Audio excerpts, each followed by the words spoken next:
Dogs have interests. They have interests sniffing each other, chasing squirrels, and if we don't make that a reward in training, that will be a distraction. It's always sort of, struck me as really a scary thought that if you see a dog in a park and the owner's calling it, and the owner says, puppy, come here, and the dog thinks, interesting, I'm sniffing this other dog's rear end, the owner's calling, it's a difficult choice, right? Rear end, owner, rear end wins. I mean, you lose. You cannot compete with the environment if you have an adolescent dog's brain. So when we train, we're always trying to take into account the dog's point of view. Now, I'm here largely because there's kind of a rift in dog training at the moment. That on one side, we have people who think that you train a dog, number one, by making up rules. Human rules, we don't take the dog's point of view into account, so the human says, you're going to act this way, damn it, we're going to force you to act against your will, to bend to our will. Then number two, we keep these rules a secret from the dog. And then number three, now we can punish the dog for breaking rules he didn't even know existed. So you get a little puppy, he comes, his only crime is he grew. When he was a little puppy, he puts his paws on your leg, just like a little clear, isn't that nice, and you go, oh, there's a good boy. You bend down, you pat him, you reward him for jumping up. His one mistake is he's a Tibetan Mastiff, and a few months later, he weighs, 80 pounds. And every time he jumps up, he gets all sorts of abuse. I mean, it is really very, very scary, the abuse that dogs get. So this whole dominance issue. Number one, what we get in dog training is this Mickey Mouse interpretation of a very complicated social system. And they take this stuff seriously. Male dogs are very serious about a hierarchy because it prevents physical fights. Of course, female dogs, bitches on the other hand, have several bitch amendments to male hierarchical rule. The number one is, I have it, you don't. And what you will find is a very, very low-ranking bitch will quite easily keep a bone away from a high-ranking male. So we get in dog training this notion of dominances or of the alpha dog. I'm sure you've heard this. Dogs get so abused. Dogs, horses, and humans. These are the three species which are so abused in life. And the reason is built into their behavior is to always come back and apologize. Like, oh, I'm sorry you had to beat me. I'm really sorry. Yes, it's my fault. They are just so beatable. And that's why they get beaten.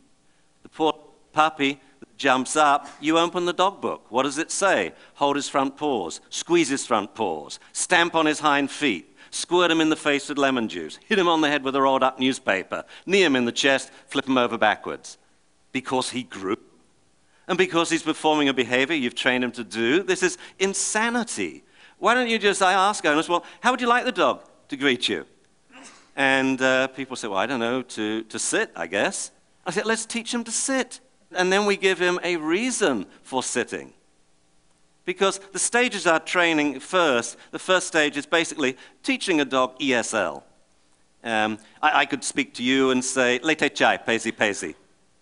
Come on, something should happen now. Why aren't you responding? Oh, you don't speak Swahili. Well, I've got news for you. The dog doesn't speak English. So the first stage, or American, or Spanish, or French. So the first stage in training is to teach the dog ESL, English as a second language, and that's how we use the food in the hand. And we use food because we're dealing with owners.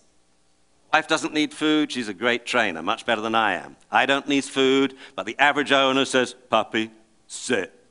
Or they go, sit, sit, sit. They're making a hand signal in front of the dog's rectum for some reason. Like the dog has a third eye there. It's insane. Sit, sit. No, we go, puppy, sit. He's got it in 6 to 10 trials. Then we phase out the food as a lure, and now the dog knows that sit means sit, and you can actually communicate to a dog in a perfectly constructed English sentence. Phoenix, come here, take this, and go to Jamie, please. And I've taught of Phoenix, come here, take this, go to, and the name of my son, Jamie. And the dog can take a note, and I've got my own little search and rescue dog. He'll find Jamie wherever he is, wherever kids are, crushing rocks by a stream or something, and take me a little message that says, hey, dinner's ready, come in for dinner. So at this point, the dog knows what we want it to do. Will it do it? Not necessarily. No. As I said, if he's in the park and there's a rear end to sniff, why come to the owner? The dog lives with you. The dog can get you any time. The dog can sniff your butt, if you like, when he wants to. At the moment, he's in the park, and you are competing with smells and other dogs and squirrels. So the second stage in training is to teach the dog to want to do what we want him to do. And this is very easy. We use the Premack principle. Basically, we follow a low-frequency behavior, one the dog doesn't want to do, by a high-frequency behavior, commonly known as a behavior problem or a dog hobby. Something the dog does like to do. That will then become a reward for the lower frequency behavior. So we go sit on the couch, sit, tummy rub, sit, look, I throw a tennis ball, sit, say hello to that other dog. Yes, we put sniff butt on cue. Sit, sniff butt. So now all of these distractions that worked against training now become rewards that work for training. And what we're doing in essence is we're teaching the dog kind of like, we're letting the dog think that the dog is training us. And I can imagine this dog, speaking through the fence to, say, an Akita, saying, wow, my owner, they are so incredibly easy to train. They're like golden retrievers. All I have to do is sit. They do everything. They open doors. They drive my car. They massage me. They will throw tennis balls. They will cook for me and serve the food. It's like if I just sit, that's my command, then I have my own personal doorman, chauffeur, masseuse, chef, and waiter. And now the dog's really happy. And this, to me, is always what training is. So we really motivate the dog to want to do it, such that the need for punishment seldom comes up. Now we move to phase 3, when now there's times, when daddy knows best. And I have a little sign on my fridge, and it says, because I'm the daddy, that's why. Sorry, no more explanation. I'm the daddy, you're not, sit. And there's times, for example, if my son's friends leave the back door open, the dogs have to know you don't step across this line. This is a life or death thing. You leave the sanctity of your house, and you could be hit on the street. So some things we have to let the dog know, you mustn't do this. And so we have to enforce, but without force. People here get very confused about what a punishment is. They think a punishment is something nasty. I bet a lot of you do, right? You think it's something painful or scary or nasty. It doesn't have to be. There's several definitions of what a punishment is, but one definition, the most popular, is a punishment is a stimulus that reduces the immediately preceding behavior such that it's less likely to occur in the future. It does not have to be nasty, scary, or painful. And I would say if it doesn't have to be, then maybe it shouldn't be. I was working with a very dangerous dog about a year ago, and this is a dog that put both his owners in hospital, plus a brother-in-law, plus a child. And I only agreed to work with it if they promised it would stay in their house. They never took it outside. The dog is actually euthanized now, but this is a dog I worked with for a while. A lot of the aggression happened around the kitchen. So while I was there, this was on the 4th visit, we did a 4.5-hour downstay with the dog on his mat. And he was kept there by the owner's calm insistence. When the dog would try to leave the mat, she would say, Rover, on the mat, on the mat, on the mat. The dog broke his downstay 22 times in 4.5 hours. She cooked dinner. That's because we had a lot of aggression related towards food. The breaks got fewer and fewer. You see, the punishment was working. The behavior problem was going away. She never raised her voice. If she did, she would have got bitten. It's not a good dog you shout at.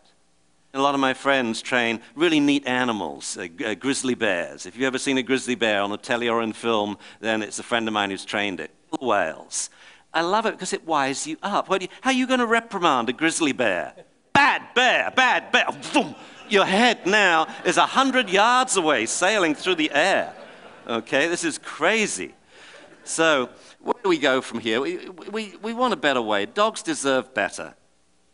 But for me, the reason for this actually has to do with dogs. It has to do with watching people train puppies and realizing they have horrendous interaction skills, horrendous relationship skills, not just with their puppy, but with the rest of the family at class. I mean, my all-time classic is another come here one. You see someone in the park, and I'll cover my mic when I say this because I don't want to wake you up. And there's the owner in the park, and their dog's over here, and they say, Rover, come here. Rover, come here.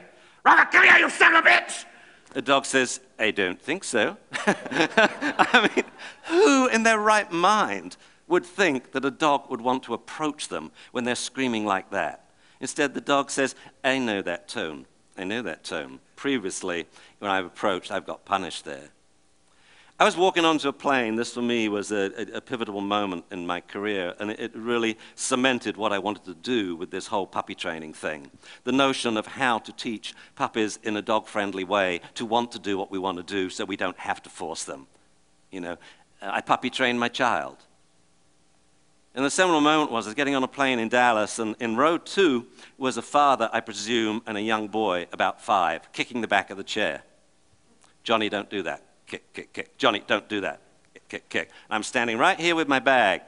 The father leans over, grabs him like this, and gives him ugly face. An ugly face is this. When you go face to face with a puppy or a child, you say, stop it. And I went, oh my God, do I do something? That child has lost everything. That one of the 2 people he can trust in this world has absolutely pulled the rug from under his feet. And I thought, do I tell this jerk to quit it? I thought, Ian, stay out of it, you know, walk on. I walked to the back of the plane, I sat down, and a thought came to me. If that had been a dog, I would have laid him out. If he had kicked a dog, I would have punched him out. He kicked a child, grabs a child like this, and I let it go. And this is what it's all about. These relationship skills are so easy. I mean, we as humans, our shallowness, when we choose a life mate, you know, based on the 3C, coat color, conformation, cuteness, you know, kind of like a little robot. This is how we go into a relationship, and it's hunky-dory for a year, and then a little behavior problem comes up. No different from the dog barking.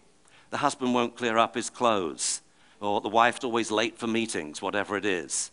Okay, and it then starts. And we get into this thing in our personal feedback. There's 2 things about it. When you watch people interacting with animals or other people, there is very little feedback. It's too infrequent. And when it happens, it's bad. It's nasty. You see this especially in families, especially with spouses, especially with children, especially with parents. You see it especially in the workplace, especially from boss to employee. It's as if there's some schadenfreude there that we actually take delight in people getting things wrong so that we can then moan and groan and bitch at them. And this, I would say, is the biggest human foible that we have. It really is. We take the good for granted and we moan and groan at the bad. And I think this whole notion of these skills should be taught. You know, calculus is wonderful. When I was a kid, I was a calculus whiz. I don't understand a thing about it now, but I could do it as a kid. Geometry, fantastic. You know, quantum mechanics, these are cool things, but they don't save marriages and they don't raise children. And my look to the future is, and what I want to do with this doggy stuff, is to teach people that, you know, your husband's just as easy to train. Probably easier. If you got a rotty, much easier to train. Your kids are easy to train. All you got to do is to watch them, to time sample the behavior and say every 5 minutes you ask the question, is it good or is it bad? If it's good, say, that was really neat, thank you. That is such a powerful training technique. This should be taught in schools, relationships. How do you negotiate? How do you negotiate with your friend who wants your toy? You know, how do you prepare you for your first relationship? How on earth about raising children? We think how we do it. One night in bed we're pregnant and then we're raising the most important thing in life, a child. No, this is what should be taught. The good living, the good habits, which are just as hard to break as bad habits. So that would be my wish to the future. Damn, I wanted to end exactly on time, but I got 8, 7, 6, 5, 4, 3, 2. So thank you very much. That's my talk. Thank you.